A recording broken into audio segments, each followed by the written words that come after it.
सभी दर्शकों का आज के कार्यक्रम में हार्दिक स्वागत है। क्या आपने कभी सोचा है कि सेलों के संयोजन की क्या उपयोगिता है? टॉर्च में सेलों का संयोजन किस प्रकार करते हैं? टॉर्च के अंदर सेलों को श्रेणी क्रम में जोड़ा जाता है। किस प्रकार के सेलों को श्रेणी क्रम में जोड़ना उचित होता है और किस प्रकार के सेलों को पास क्रम में जोड़ना उचित होता है? किसी अज्ञात प्रतिरोध का मान ज्ञात प्रतिरोधों से कैसे पता करेंगे?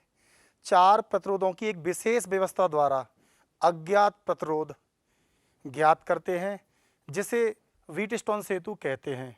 किसी बंद परपथ में विद्युत धारा तथा विद्युत विभव को कैसे परिकलित किया जा सकता है, इसके परिकलन के लिए कौन से नियम उपयोगी हैं, ये सब आज के कार्यक्रम के बाद जान सकेंगे।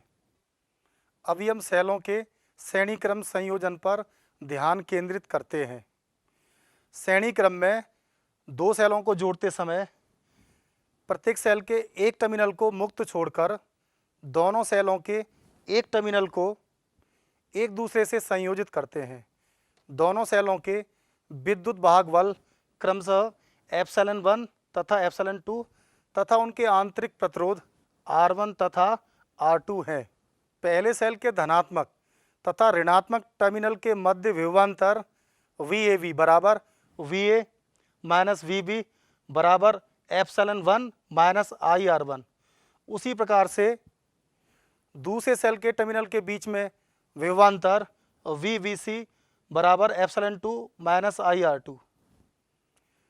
अतः संयोजन के टर्मिनल A तथा C के मध्य विभवांतर VAC बराबर VA माइनस VC बराबर VA minus VB plus VB minus VC बराबर epsilon 1 plus epsilon 2 minus IR1 plus R2। यदि सेलों के संयोजन को एकल सेल से प्रतिस्थापित करें जिसका विद्युत वाहक बल एप्सिलॉन EQ तथा आंतरिक प्रतिरोध REQ हो, तब A तथा C बिंदुओं के बीच विभवांतर VAC बराबर एप्सिलॉन EQ माइनस IRQ होगा। अतः एप्सिलॉन EQ यानी तुल्य विद्युत वाहक बल बराबर एप्सिलॉन 1 प्लस एप्सिलॉन 2 तथा तुल्य आंतरिक प्रतिरोध R इक्विवेलेंट बराबर R1 plus R2 plus R3। यदि दूसरे सेल को विपरीत क्रम में जोड़ें तो एप्सिलॉन EQ बराबर एप्सिलॉन 1 माइनस एप्सिलॉन 2 हो जाएगा। श्रेणी संयोजन के नियम को सेलों की किसी भी संख्या के लिए विस्तारित किया जा सकता है। आइए अब हम सेलों के पास क्रम अथवा समांतर क्रम की चर्चा करते हैं। इस संयोजन में सभी सेलों के अंत बिंदुओं पर विभवांतर समान होता है तथा सभी सेलों से धारा अलग अलग होकर किसी बिंदु पर जुड़ जाती है। जब एक सेल को दूसरे सेल से इस प्रकार जोड़ा जाए कि उनके समान ध्रुवता वाले सिरे आपस में जुड़े हों, तो इस प्रकार के संयोजन को समांतर क्रम संयोजन कहते हैं। सेलों के पास संयोजन में मान लिया कि I1 तथा I2 सेल के धनात्मक इलेक्ट्रोड से निकलने वाली धाराएं हैं। चूंकि ये धाराएं बिंदु B1 पर मिलती हैं, जहां से धारा I बाहर निकलती है, इसलिए I बराबर लिखा जा सकता है I1 प्लस I2। पहले सेल के टर्मिनलों के मध्य विभवांतर V बराबर VB1 माइनस VB2 बराबर एप्सिलॉन 1 माइनस I1 R1। इसी प्रकार दूसरे सेल के टर्मिनलों B1 तथा B2 के मध्य विभवांतर को लिखा जा सकता है V बराबर VB1 माइनस VB2 बराबर एप्सिलॉन 2 माइनस I2 R2। यहाँ से आगे हम कैलकुलेट कर सकते हैं। प्रथम सेल के लिए V बराबर था एप्सिलॉन 1 माइनस I1 R1। तो यहाँ से I1 को हम इस प्रकार से प्राप्त कर सकते हैं। I1 बराबर epsilon 1 minus V upon R2। उसी प्रकार से दूसरे सेल के लिए जो विभवांतर था वो था V बराबर एप्सिलॉन 2 माइनस I2 R2। जहाँ से I2 को निकाला जा सकता है,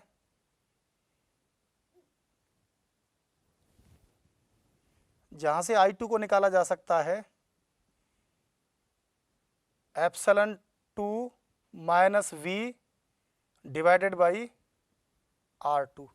यहाँ पर R1 आएगा, तो I1 का मान epsilon 1 minus V upon R1 हो गया, I2 का मान epsilon 2 minus V upon R2 हो गया। इसलिए कुल धारा I बराबर I1 प्लस I2।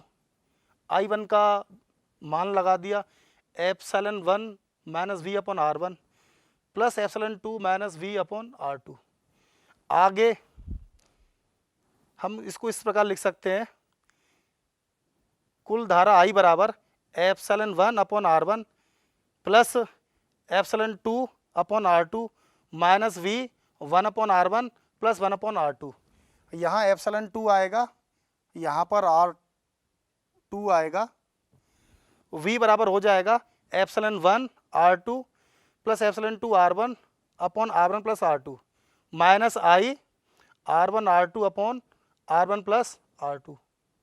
यदि बिंदु B1 तथा B2 के बीच एकल सेल हो जिसका विद्युत वाहक बल एप्सिलॉन EQ तथा आंतरिक प्रतिरोध REQ हो, तब हम विभवांतर को इस प्रकार लिख सकते हैं, V बराबर epsilon EQ minus I REQ। अतः एप्सिलॉन EQ बराबर हो जाएगा epsilon 1 R2 plus epsilon 2 R1 upon R1 plus R2 तथा REQ यानी तुल्य आंतरिक प्रतिरोध हो जाएगा R1 R2 upon R1 plus R2। इन दोनों समीकरणों से एक बहुत ही अच्छा संबंध बनाया जा सकता है, एप्सिलॉन EQ भागित REQ बराबर epsilon 1 upon R1 plus epsilon 2 upon R2 plus and so on. इसी प्रकार यहाँ पर आप देखिए, सभी सेलों के धनात्मक इलेक्ट्रोड एक बिंदु पर तथा ऋणात्मक इलेक्ट्रोड दूसरे बिंदु से जोड़े गए हैं। यदि दूसरे सेल का ऋणात्मक टर्मिनल पहले सेल के धनात्मक टर्मिनल से जुड़ा है, तब सूत्र में एप्सिलॉन 2 को माइनस एप्सिलॉन 2 से विस्थापित कर सकते हैं। यदि हमारे पास n सेल समांतर क्रम में या पार्श्व क्रम में जुड़े हैं, तो दो बहुत ही उपयोगी सूत्र स्थापित किए जा सकते हैं। एप्सिलॉन EQ अपॉन REQ बराबर epsilon 1 upon R1 plus epsilon 2 upon R2 plus and so on plus epsilon N upon RN। उसी प्रकार से n सेलों के लिए तुल्य आंतरिक प्रतिरोध के लिए लिखा जा सकता है 1 अपॉन REQ बराबर 1 upon R1 plus and so on plus 1 upon RN। अभी तक की चर्चा पर आधारित एक आंकिक प्रश्न को हल करते हैं। प्रश्न इस प्रकार है, यदि नगण्य आंतरिक प्रतिरोध वाले n समान सेलों को संयोजित किया जाए तो पार्श्व क्रम की तुलना में श्रेणी क्रम क्यों उचित रहता है। इसको हम इस प्रकार समझेंगे। हम जानते हैं कि n समान सेलों को, जिनमें से प्रत्येक का आंतरिक प्रतिरोध स्मॉल r तथा विद्युत वाहक बल एप्सिलॉन है, तो श्रेणी क्रम में जोड़ने पर तुल्य धारा इस प्रकार होगी। n सेलों के लिए तुल्य धारा IN बराबर n टाइम्स ऑफ एप्सिलॉन भागित R प्लस NR बराबर epsilon upon R plus R by N। हमने यहाँ से n बाहर रखा, एप्सिलॉन नीचे से n हमने उभयनिष्ठ ले लिया, तो ये आ जाएगा R by N plus R। n से n कट जाएगा, तो n सेलों से प्राप्त धारा IN बराबर हो जाएगा epsilon upon R plus R by N। अब यदि सेल का आंतरिक प्रतिरोध बाह्य प्रतिरोध से कम है तब n सेलों से प्रवाहित धारा I सफिक्स n बराबर NE divided by R। R बहुत ही यहाँ पर कम है तो n ऊपर चला जाएगा, तो n सेलों की कुल धारा IN बराबर n times of epsilon upon R हो जाएगी। उसी तरीके से एक सेल से प्राप्त धारा को इस प्रकार लिखा जा सकता है I बराबर epsilon upon R plus R। आंतरिक प्रतिरोध बहुत ही कम है बाह्य प्रतिरोध की तुलना में, तो I बराबर लिखा जा सकता है एप्सिलॉन अपॉन R। तो इस तरीके से आप यहाँ पर देख रहे हैं कि एक सेल से प्राप्त धारा है एप्सिलॉन बाई R और n सेलों से प्राप्त धारा है n times of epsilon by R। अतः यहाँ यह स्पष्ट है कि n सेलों से प्राप्त धारा एक सेल की तुलना में प्राप्त धारा से n गुना ज़्यादा होती है। अतः कम आंतरिक प्रतिरोध वाले सेलों के लिए श्रेणी क्रम संयोजन उचित होता है। यदि इन सेलों को पार्श्व क्रम में जोड़ते तो n सेलों से भी एक सेल के समान विद्युत धारा मिलती।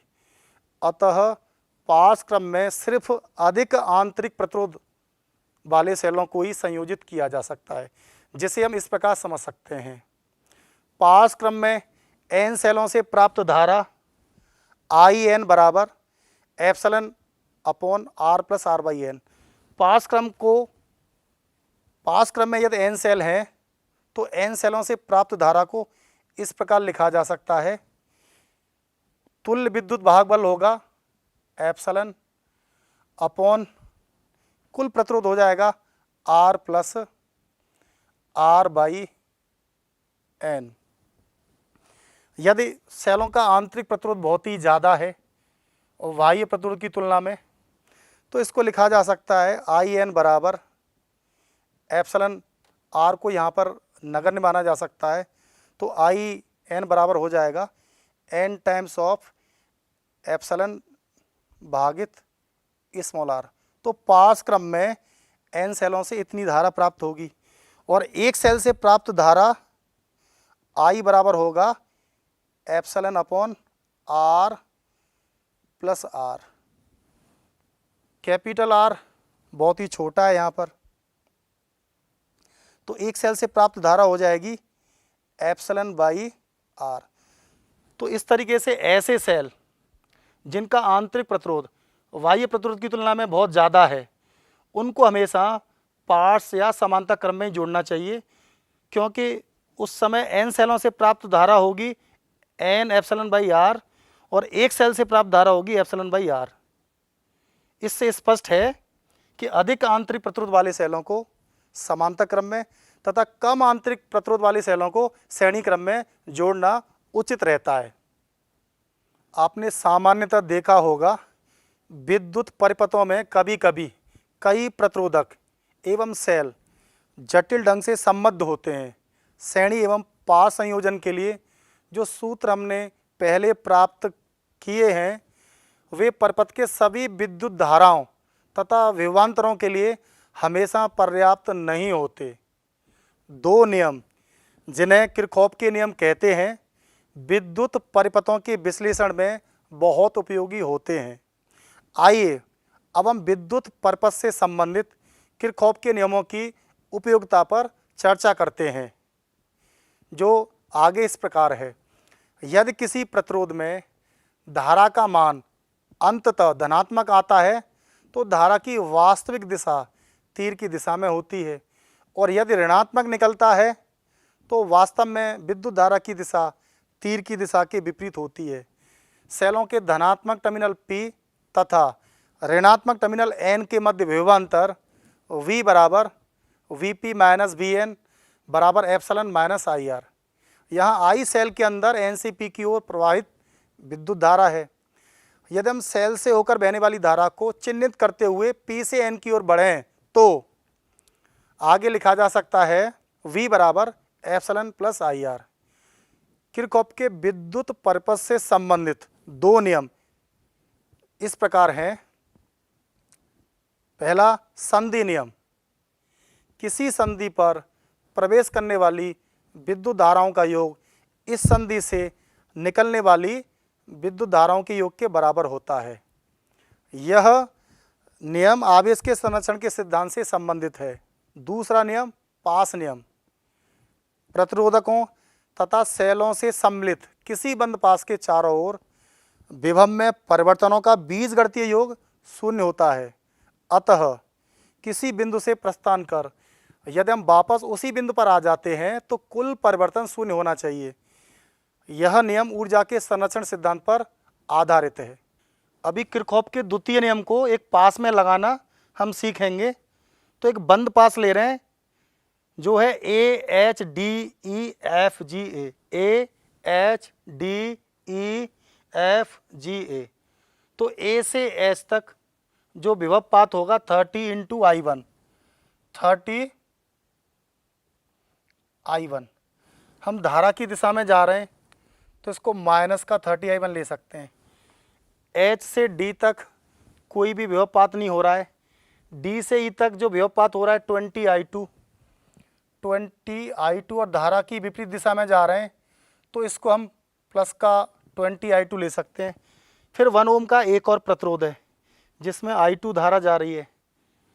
तो यदि हम ऐसे आ रहे हैं तो धारा की विपरीत दिशा में जा रहे हैं तो इसको प्लस I2 × 1 ले सकते हैं, I2 × 1 ले सकते हैं। उसके बाद यहाँ पर एक सेल है जिसका विद्युत भाग बल 80 वोल्ट है। तो E से F से A की तरफ आते समय सेल का प्लस आ रहा है तो प्लस आने पर इसको -80 ले सकते हैं, बराबर 0 हो जाएगा। इसको हम आगे सरल करके लिख सकते हैं माइनस का 30 I1 प्लस 21 I2 -80 बराबर 0।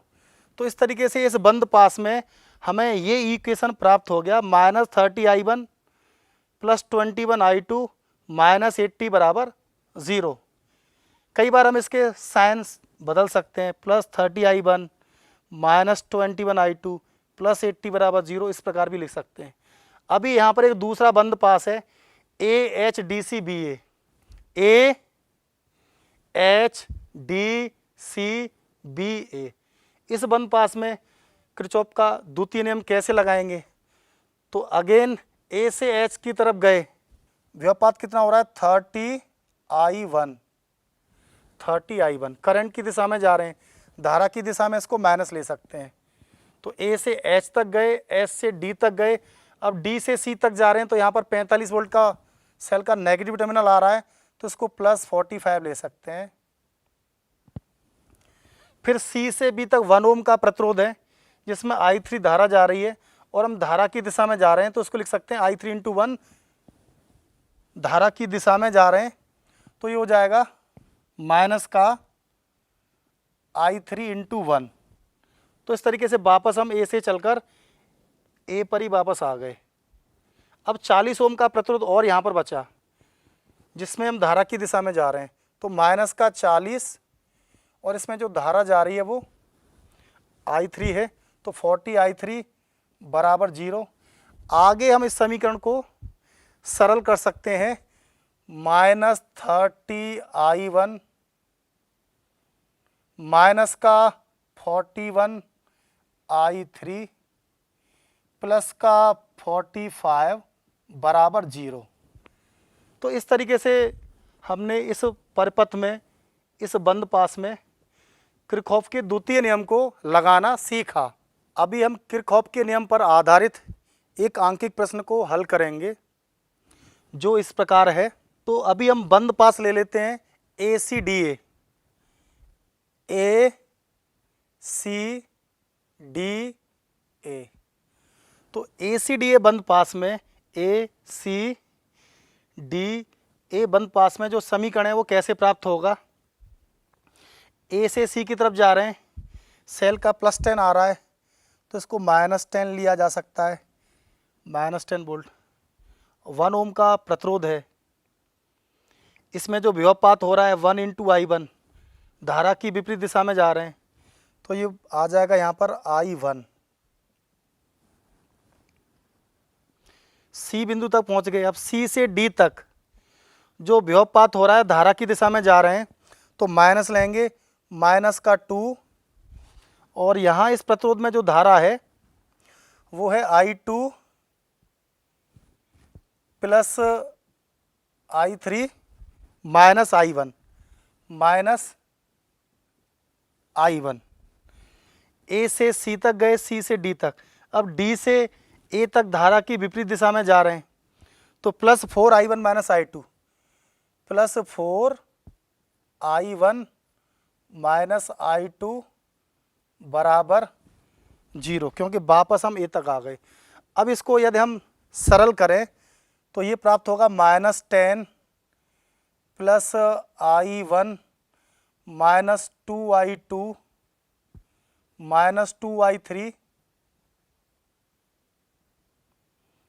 Plus 2I1 plus 4I1 minus 4I2 बराबर 0। अभी सबको एडजस्ट कर दें, I1 2I1 4I1 तो ये आ जाएगा 7I1। उसी तरीके से माइनस 2I2 माइनस 4I2 ये हो जाएगा माइनस का 6I2 minus 2I3 minus 2I3 is equal to 10। तो ये एक समीकरण यहाँ से प्राप्त हो जाएगा, 7I1 minus 6I2 minus 2I3 बराबर 10। अभी हम अगला बंद पास लेते हैं। ACDA बंद पास में हमें एक समीकरण प्राप्त हो गया था। अब अगले बंद पास ABCA में, ABCA में हम कैसे समीकरण प्राप्त करेंगे? तो पहले A से B तक जा रहे हैं, 4I2 कितना विभवपात हो रहा है? 4I2। धारा की दिशा में जा रहे हैं तो इसको माइनस ले सकते हैं। B से C में धारा की दिशा में जा रहे हैं तो इसको भी ले सकते हैं माइनस 2I2 माइनस 2I3। फिर C से A की तरफ जा रहे हैं तो धारा की दिशा में जा रहे हैं तो plus I1 into 1 minus I1 into 1 I1 into 1, 10 voltage का विभव है तो प्लस का 10 बराबर हो जाएगा 0। अभी हम इसको सिंप्लीफाई कर लेते हैं तो I1 इसमें एक जगह आ रहा है माइनस I1, I2 दो जगह आ रहा है माइनस का 4 माइनस का 6I2, 4I2 और 2I2 माइनस का 6I2 minus 2I3 is equal to minus 10।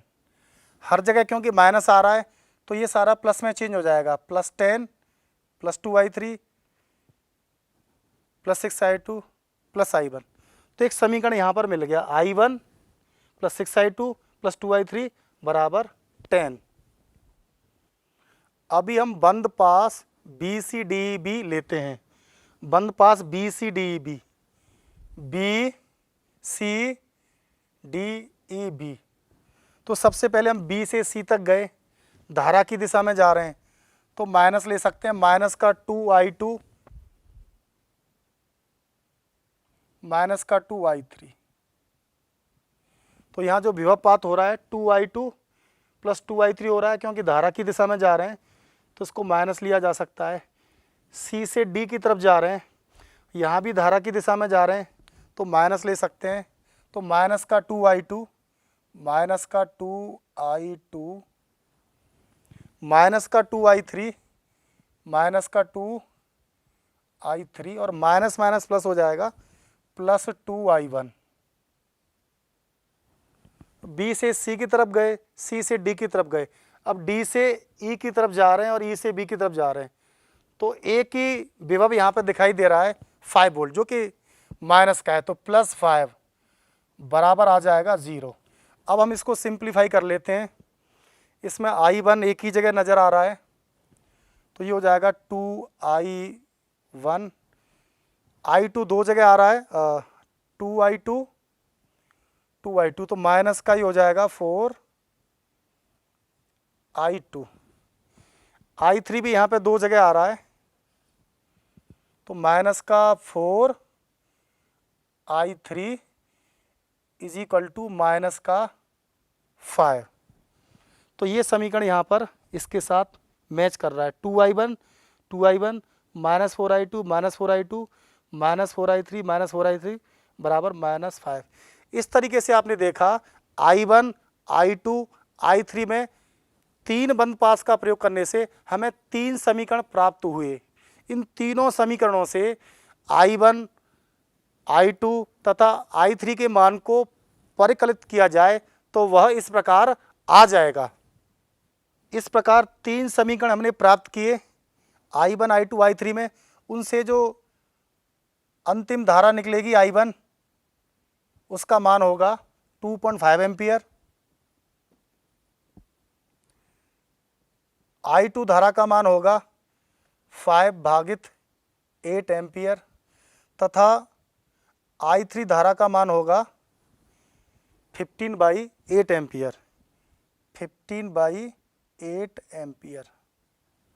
अब किसी भी शाखा में हम विद्युत धारा निकाल सकते हैं। जैसे BC शाखा में विद्युत धारा निकालनी है, तो BC शाखा में विद्युत धारा कितनी है? I2 plus I3। I2 I3 का वैल्यू लगा दो, तो 5/8 प्लस 15/8, ये यहाँ से आ जाएगा 20/8। तो ये अगेन कितना आ जाएगा? 10/4, यानी ये आ जाएगा 2.5 एम्पियर। तो BC शाखा में कितनी धारा प्रवाहित हो रही है? 2.5 एम्पियर। उसी तरीके से AD शाखा में कितनी धारा प्रवाहित होगी? ये है यहाँ पर I1 माइनस I2। तो समीकरणों से हमने I1 I2 की वैल्यू निकाल ली है। I1 कितना है? 2.5 यानी 5/2। I2 कितना है? माइनस का 5/8। 8 यहाँ से LCM आ गया, तो 20 माइनस 5, तो ये आ जाएगा 15/8 एम्पियर। तो AD शाखा में जो धारा होगी वो 15/8 एम्पियर होगी। तो इसी प्रकार बाकी शाखाओं में भी विद्युत धारा का मान निकाल सकते हैं। किरचॉफ के एक अनुप्रयोग के रूप में चित्र में प्रदर्शित परिपथ व्हीटस्टोन सेतु कहलाता है। सेतु में 4 प्रतिरोध R1, R2, R3 तथा R4 हैं। विकर्ण पर स्थित बिंदु A तथा C के मध्य एक विद्युत स्रोत संबद्ध है, अर्थात AC बैटरी भुजा कहलाती है। दो शीर्ष बिंदुओं B तथा D के मध्य एक धारामापी G लगा हुआ है। यह BD भुजा गैल्वेनोमीटर भुजा कहलाती है। सरलता के लिए हम सेल का आंतरिक प्रतिरोध नगण्य मान सकते हैं। सभी प्रतिरोधकों से होकर धारा प्रवाहित होने के साथ साथ धारामापी से भी IG धारा प्रवाहित होगी। सेतु की संतुलन की अवस्था प्राप्त करने के लिए प्रतिरोधों का मान इस तरह समायोजित करते हैं कि धारामापी G में प्रवाहित धारा शून्य हो जाए। उसके बाद हम बंद पासों ADBA तथा CDBC पर किरचॉफ के पास नियम को अनुप्रयुक्त करते हैं। तो इन दोनों बंद पास में किरचॉफ का द्वितीय नियम लगाने से हमें निम्न समीकरण प्राप्त होगा। -I1 R1 plus 0 plus I2 R2 बराबर 0। दूसरा जो बंद पास है C B D C, उससे समीकरण प्राप्त होगा I2 R4 plus 0 minus I1 R3। इन दोनों समीकरणों को सरल करने से अंतिम रूप से हमें प्राप्त हो जाएगा R2/R1 बराबर R4/R3, जो कि सेतु के संतुलन की शर्त है। व्हीटस्टोन सेतु तथा इसका संतुलन प्रतिबंध अज्ञात प्रतिरोध के निर्धारण के लिए एक प्रायोगिक विधि देता है। अतः सेतु की संतुलन की अवस्था में यदि अज्ञात प्रतिरोध R4 है तो लिखा जा सकता है R4 बराबर R3 R2 by R1। Metre Setu Wheatstone सिद्धांत पर आधारित एक युक्ति है। अभी हम व्हीटस्टोन सेतु पर आधारित एक प्रश्न का अभ्यास करेंगे। प्रश्न इस प्रकार है, व्हीटस्टोन सेतु में शून्य विक्षेप स्थिति के क्या लाभ हैं? R अज्ञात परिकलित करने के लिए किस अतिरिक्त माप की आवश्यकता होगी? यदि धारामापी में विक्षेप शून्य आए तो इस स्थिति में व्हीटस्टोन सेतु संतुलित होता है तथा इस स्थिति में प्रतिरोधों का अनुपात समानुपातिक होता है, अर्थात R2 बाई R1 बराबर R4 बाई R3। शून्य विक्षेप की स्थिति के कारण प्रतिरोध का मापन शुद्धता से किया जा सकता है। शून्य विक्षेप की स्थिति का सबसे बड़ा लाभ यह है कि धारामापी का प्रतिरोध संतुलन अवस्था को परिवर्तित नहीं करता तथा धारामापी के आंतरिक प्रतिरोध तथा प्रतिरोध में प्रवाहित धारा को भी मापने की आवश्यकता नहीं होती।